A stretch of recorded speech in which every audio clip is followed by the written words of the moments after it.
That time when the United States tried to make rain by shooting explosives into the sky.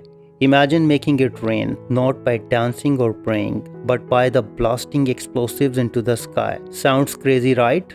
Well, the United States actually tried it. But how did they get this wild idea? And did it work? Let's find out. For centuries, people believed that rain could only come from the gods. They tried ritual dances and even sacrifice to bring rain. But things started to change in the 19th century when science stepped in with some explosive ideas.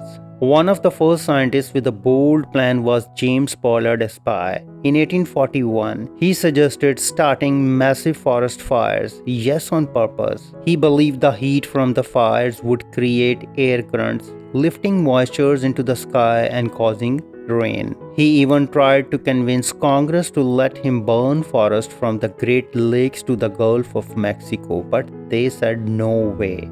Then came Edward Powers, a Civil War general, with a different idea.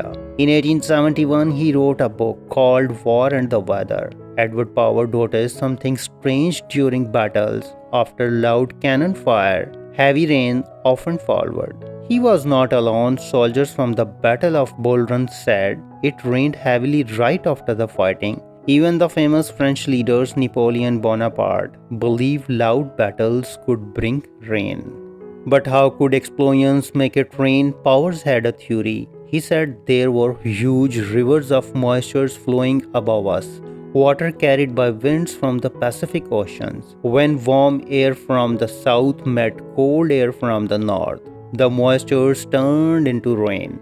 Edward Powers believed that if they fired enough cannons into the sky, the shock waves could mix these air currents and boom, rain.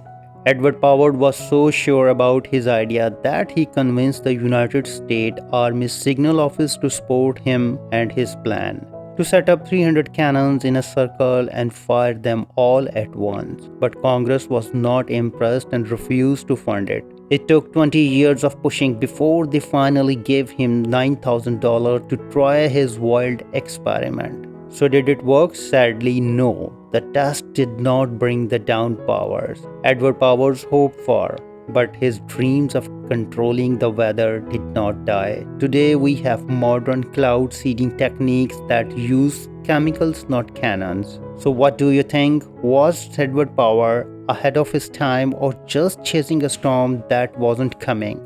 Let us know in the comments, and don't forget to like, share and subscribe for more stories that make history come alive. See you next time. Thanks for watching.